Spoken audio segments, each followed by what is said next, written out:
presidente do Vasco colocou todo o patrimônio dele e da família dele à disposição da justiça para o caso das dívidas. O que isso significa na prática? Ou seja, se a SAF do clube ou da 777, se o processo não avançar, o presidente pode perder tudo. E é possível dizer quanto este processo é arriscado, pelo que o senhor disse, doutor, de ser inédito?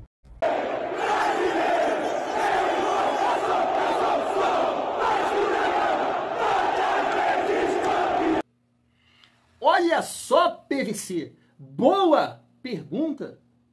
Mas que é isso, Tiagão? Tu fala que tu não entende nada dessas paradas. De fato, família vascaína, mas no alto da minha ignorância, eu fico aqui pensando, poxa, ou eu acredito e torço para tudo dar muito certo num cara que tá colocando o papel colorido dele pra rolo, ou eu vou comprar a narrativa da galerinha do Chilique, né? Se aproveitando do péssimo momento, claro, do Vasco, né? A galerinha que fica berrando, gritando por aí. E aí, o que você acha? Então você vai acompanhar aqui no canal Vasco em Família esse corte aí do PVC entrevistando um advogado, e eu achei interessante porque ele fala que essa recuperação judicial do Vasco, ela é bem atípica. Então você vai entender um pouco mais sobre isso. Vamos falar também sobre o Rayan, tá em processo de renovação, e vamos falar também do Rayan dentro de campo. Já trouxe uma matéria bem interessante pra gente debater. Vamos falar também sobre a lesão do Felipe Coutinho. Ô Tinho, vem cá buscar minha perna, irmão. Pode ficar de fora não, cara. Pode ficar de fora não. E a gente vai resenhar também, família vascaína. Eu tava vendo um corte do programa Seleção Sport TV, eu acho que ontem, e eu vejo muita gente, né, defender a demissão já do Fábio Carille. E aí o Júnior tava lá no programa e ele falou o seguinte, ó, o Carille tem que resolver esse problema do Vasco para ontem. O time é tal, precisa disso aqui, pá. E a gente vai debater um pouco mais sobre isso. E além disso, uma informação de agora há pouco da Itatiaia de Minas Gerais, que o Vasco sondou um jogador, sabe de quem? Do Cruzeiro, lá do Alexandre Matos, família vascaína. Thiago, você acha que é uma possibilidade? Eu acho sim, família vascaína. Então chega aí, que tem muita resenha nesse vídeo, mas antes, deixa eu te pedir aquela moral. Se não for inscrito aqui no canal Vasco em Família, se inscreve, deixa o like e ativa o sininho para não perder os próximos vídeos. Vamos seguir a nossa resenha e começar falando aqui sobre a renovação do Rayan. Tá na tela. O Departamento Jurídico do Vasco revisa as cláusulas finais do contrato de renovação do atacante Rayan, de 18 anos, com vínculo até 2027. Apesar de acordados os valores, houve entraves burocráticos devido à recuperação judicial do clube. Agora contornados, Rayan, considerado uma joia do time, pode ser vendido em breve, mas ainda não surgiram propostas irrecusáveis. Ele tem sido testado como centroavante por Fábio Carille. Não sei, cara, se tá tendo tempo para isso, né? Agora eu acho que é uma possibilidade, sim, do Rayan ser testado nessa função, mas a gente vai trocar uma ideia sobre isso no decorrer do vídeo, né, família? Ainda bem, né? Ainda bem que o Rayan vai renovar. Eu não sei se é verdade, né? Aquela resenha que um jornalista lá de fora comentou que Barcelona, sei lá, Newcastle, entre outros clubes, estavam tentando convencer o Rayan a não renovar com o Vasco para assinar um pré-contrato, né? Eu acho até uma possibilidade, porque isso aconteceu aí, né, com um jogador que o Vasco queria, da Colômbia. Eu sempre falo o nome do cara errado, Neisser Villarreal, né? E aí acabou que o Milionários, né, time lá da Colômbia, vai ficar sem papel colorido na venda desse jogador, né? Porque ele vai sair 0,800. Então ainda bem que o Rayan aceitou aqui a renovação com o Vasco. Eu não sei se de fato vai ser vendido esse ano, eu acho que o Pedrinho tá contando com esse recurso aí, mas enquanto isso, acho que o Rayan é um jogador importante, tá? Para entrar ali no lugar do Verratti, digo, né, ter essa possibilidade, ser um reserva. O Fábio Carille, ele tem que ter esse entendimento também, que o Verratti, cara, não precisa terminar todas as partidas. De repente é interessante testar o Rayan por ali, dependendo do adversário, porque eu, sinceramente, gostei muito do Rayan jogando na beirada de campo contra o Nova Iguaçu.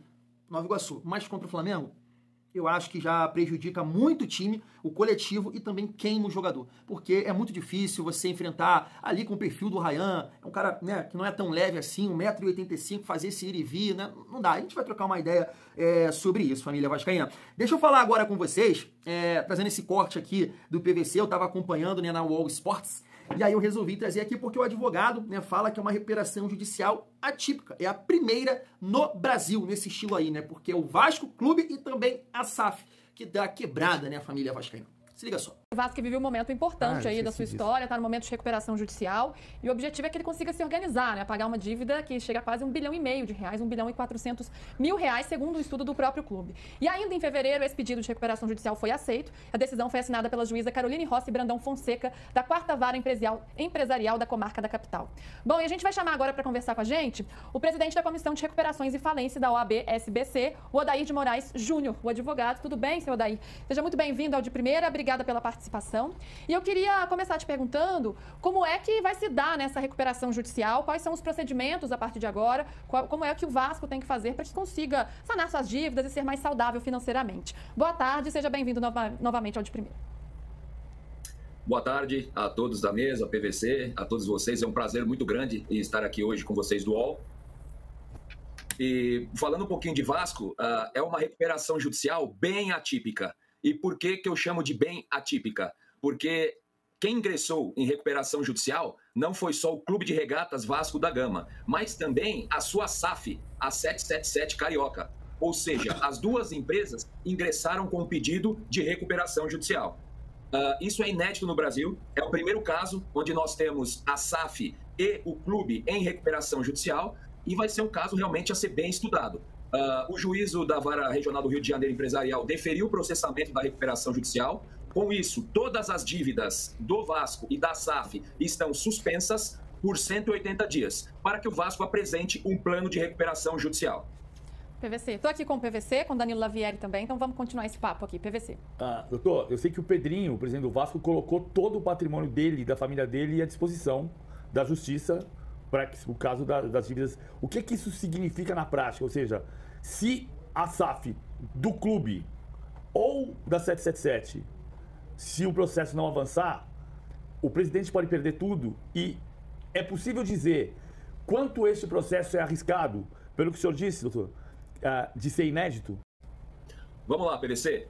Realmente foi a última bala, porque geralmente, em todos os outros casos de recuperação judicial de clubes brasileiros, e aqui eu posso citar Curitiba, posso citar Chapecoense, posso citar Paraná Clube, Cruzeiro e outros mais pelo Brasil, nenhum deles, a SAF, ingressou em recuperação judicial. Ou seja, você tem o clube, a Associação Desportiva em recuperação judicial, e você tem a SAF comandando o futebol e dando o apoio financeiro para que as dívidas da entidade desportiva sejam quitadas. No caso do Vasco, a entidade desportiva e a SAF estão em recuperação judicial. E por que isso aconteceu? Porque existe uma discussão jurídica entre os acionistas da SAF, que é o Vasco enquanto entidade desportiva, e os investidores da 77 Carioca. Ou seja, o comando dessa SAF era da 77 Carioca e por uma decisão judicial passou a ser do Vasco, através do Pedrinho, que é o seu presidente. E foi por determinação do Pedrinho que houve a recuperação judicial com as duas empresas. E foi por essa razão, PVC, que o Pedrinho colocou à disposição o seu patrimônio para que ele pudesse tomar a frente da SAF, ter a gestão da SAF. E, obviamente, que ao colocar o seu patrimônio em garantia do passivo, se a entidade Vasco da Gama ou a SAF não pagar a dívida com seus credores, ele vai sim poder responder com todo o seu patrimônio. Tá aí. E é aquele papo chato que eu sempre falo aqui com vocês. Tiagão, tu é muito chato. Cada torcedor tá no seu direito de ver, de enxergar, de reclamar, de cobrar, de exigir. Tá no seu direito, irmão. Você pensa o que você quiser. Agora, aqui o Tiagão, você pode até me chamar de passador de pano, mas eu também tenho a minha maneira de ver tudo isso e quero compartilhar aqui com vocês. A gente está vendo aí, realmente, o Vasco muito mal dentro de campo, a coisa não está acontecendo, e o Pedrinho falou sobre isso nessa entrevista para a Aline Nastari, né, que ele é cobrado, que ele é julgado pelos resultados em campo, né? A bola não entra, tá fazendo um monte de merda, a coisa não tá acontecendo. Claro que isso é importante, ele sabe disso. É muito importante os resultados dentro de campo para você caminhar, né, em relação ali à parte administrativa, até por uma questão financeira, né? Você não pode cair, você tem que, né, terminar bem colocado no Campeonato Brasileiro, chegar longe também na Copa do Brasil, isso é importante para entrar recurso, se for vender jogador futuramente, vai estar numa vitrine legal, né? Tudo isso ele sabe que é importante, mas a gente não pode julgar só por isso. Por isso que eu brinquei aqui com vocês, né? Ou você acredita e torce num cara que tá jogando ali, tá colocando o seu papel colorido pra rolo, ou você compra a narrativa da galerinha que tá fazendo chilique agora e que há 2 anos atrás, arredondando, nossa, né? Não dá pra resolver 20 anos em 1 ano. Calma, vamos montar uma seleção. Ó, eu posso cravar aqui pra vocês. Se a 777 entrar, vai montar uma seleção. Oxe, né? Então, assim, é difícil. Então, quando eu vejo, assim, essa repercussão toda, a gente está sofrendo muito, principalmente pelos resultados dos nossos rivais, que eu acho que isso acaba trazendo um peso gigantesco. É Fluminense, é Botafogo, é Flamengo conquistando. E quando você vai encarar, né, o seu principal rival, seus jogadores, com medo estampado na cara, no rosto, apavorados, e isso tudo tem um peso para nós. Tem um peso. Agora, a gente não pode... Na verdade, não é que a gente não pode. O que eu quero dizer é o seguinte, o torcedor, ele é emoção. Então ele quer cobrar o mais rápido possível, vende, corre, traz um investidor, né? O Vasco tem que acelerar esse processo aí, tem que ser competitivo novamente, a torcida vai junto, a gente está sofrendo muito, e eu concordo com você. Só que o Vasco já agiu dessa maneira com a 777. E olha no que deu. Então, de repente, tá demorando aqui, tá demorando ali, recusa alguma coisa aí, porque até surgiu uma fofoca dessa aí hoje. Cara, a gente tem que entender. Ah, mas não quer vender. Ah, o grupo dele não quer vender. Então, calma aí. Se o Pedrinho tá falando, então, Pedrinho, então, né? Aí eu vou cobrar ele aqui. Se o cara tá falando que a ideia é vender, né, tá aguardando uma proposta, e aí eu acho que é bem plausível tudo o que tá acontecendo, que não pintou em relação ao grego por essa bagunça toda aí com a 777, né? Posso até colocar aqui mais um capítulo, ó, tá aí, ó. Desembargador adia julgamento da liminar e pede que 777 apresente seus representantes. Então tá aí, família Vasco. Então, assim, o que eu penso como torcedor, já falei aqui algumas vezes, eu não sei se de fato o Pedrinho tá sendo competente à frente do Vasco. Mas eu vou acreditar pela credibilidade que ele tem e fico torcendo para que ele possa ser, sei lá, o que o Bandeira foi pro Flamengo, o que o Paulo Nobre foi pro Palmeiras. Eu sei, né, que tem o Paulo Nobre tinha dinheiro e, sei lá, o que aconteceu também na questão lá do Bandeira, mas, né, tanto a torcida do Flamengo e a torcida do Palmeiras colocam esses presidentes como, né, duas pessoas importantes para esse processo de recuperação.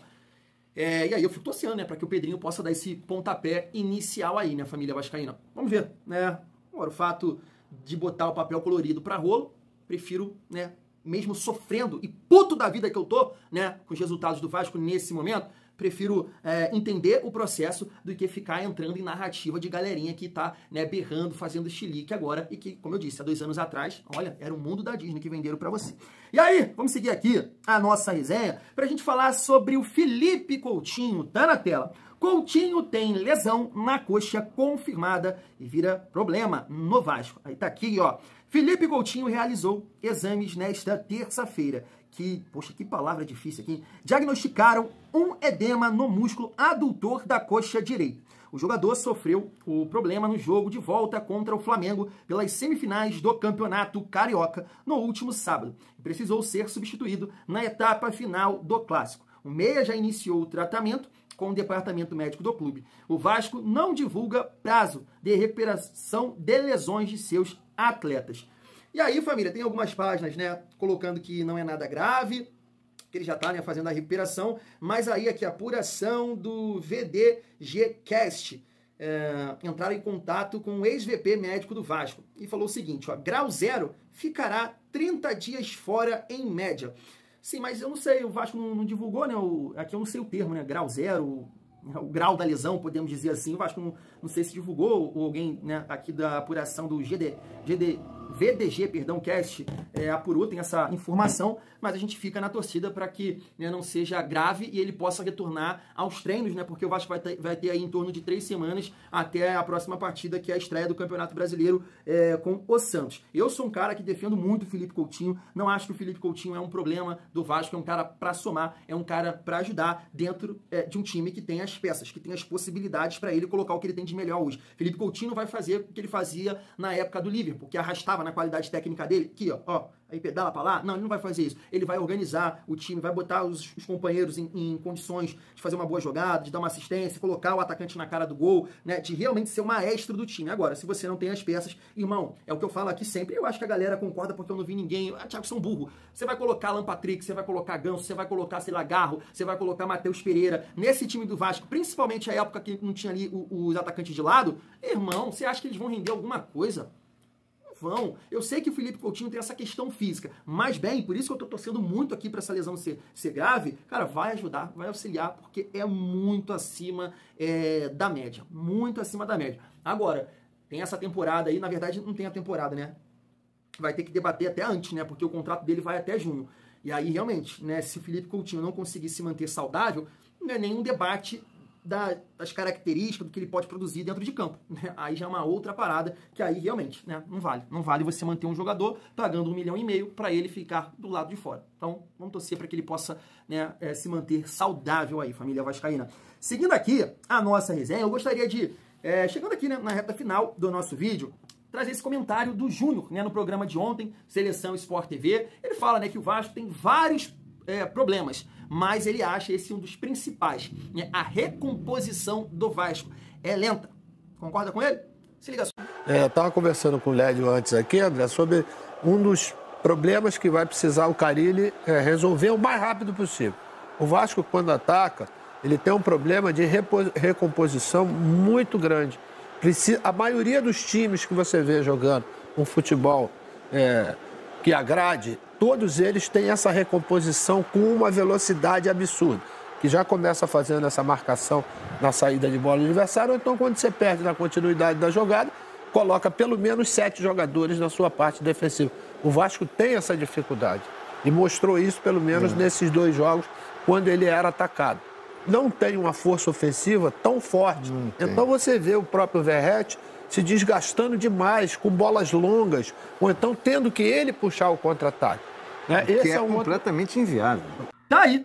Já vamos debater sobre essa opinião aí do Júnior. Mas eu quero trazer aqui uma matéria do GE e uma informação da Itatiaia, porque vai nesse sentido aí do que o Júnior tá falando. Primeiro, ó, como o Ryan pode ser explorado no Vasco? E aí, né, tem aqui uma parte da matéria que coloca as características e ele pode jogar em diversas funções ali no comando de ataque, de 9, pelo lado do campo, e eu acho que isso é um erro, tá? Eu não concordo aqui com essa matéria do GE, porque isso é um dos pontos do que o Júnior está pontuando aí nesse jogo contra o Flamengo. A dificuldade do Vasco fazer a recomposição, né, realmente ter uma condição física ali para acelerar, pontuar, ponto B, conseguir fazer uma cobertura. E o Ryan é um dos atletas que tem essa dificuldade quando joga na beirada de campo, porque não vai conseguir um cara de 1,85 m, sei lá, deve ter 75, 80 quilos, né, por aí, 72, 75 quilos, 80, né, cara pesado, forte, vai ficar fazendo isso, cara. Você tem até um lance do Ryan, que ele tenta o giro na entrada da área do Vasco, né, e até falta, mas tu vê a dificuldade dele, cara, não é o perfil. Jogador de beirada de campo é mais leve, mais solto, e não é, né, o Ryan é tipo assim, ele tem que arrancar, acelerar, e, irmão, aí é difícil segurar ele. É um cara que tem muita força. Mas pra fazer, se ele vir, pra jogar sem bola, com a bola depois, não tem, pô. O cara, sabe, tem que ser mais leve, tem que ter a característica pra isso, e não é o caso. Então eu acho que ajuda nesse sentido. Por isso que eu falo aqui com vocês. É para quebrar o galho, beleza? Contra time forte, eu acho que não funciona. Você vai desvalorizar e vai queimar o jogador. Agora, acho que o Ryan, se você quiser valorizar e tirar o que ele tem de melhor, irmão, centro da área. Ali, brigando por posição com o Verratti. Esse é o papo. E a gente tem 2 exemplos do Ryan jogando ali. Contra o Bahia, fez uma excelente partida, e também contra o Criciúma. Contra o Bahia arrancou um pênalti, contra o Criciúma fez um gol. Então ele tem que jogar ali, principalmente contra times fortes. Quebrar o galho num jogo em São Januário, contra tal equipe, de repente entrar ali no decorrer do segundo tempo, beleza. Mas a gente viu, tem uma diferença. Quando você pega um Nova Iguaçu, rendeu, contribuiu. Contra o Flamengo, já teve muita dificuldade. Não tô culpando ele, não. Teve muita dificuldade. E aí, só pra gente pontuar essa questão dos pontas, que eu vou entrar também nesse tema aí do Júnior, tá aqui, ó. Cruzeiro recusa proposta do Bahia pelo atacante Lautaro Dias. O time baiano ofereceu um valor para ter o jogador por empréstimo. Além do tricolor de aço, Ceará, Vitória e Vasco sondaram o jogador. Thiago, fake news. Família, a gente sempre fica nessa dúvida, mas eu acho bem plausível, tá? Isso aqui aconteceu.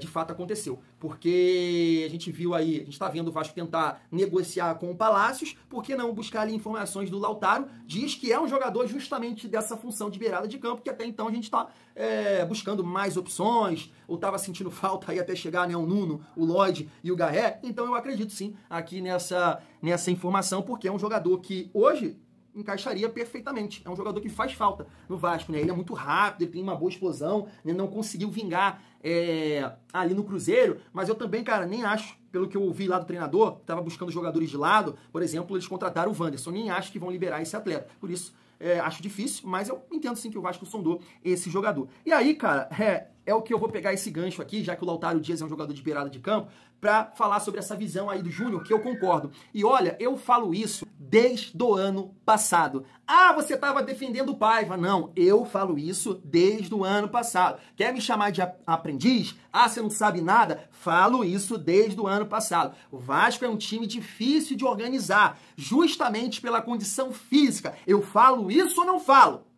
Desde o ano passado, o time do Vasco é lento. É lento.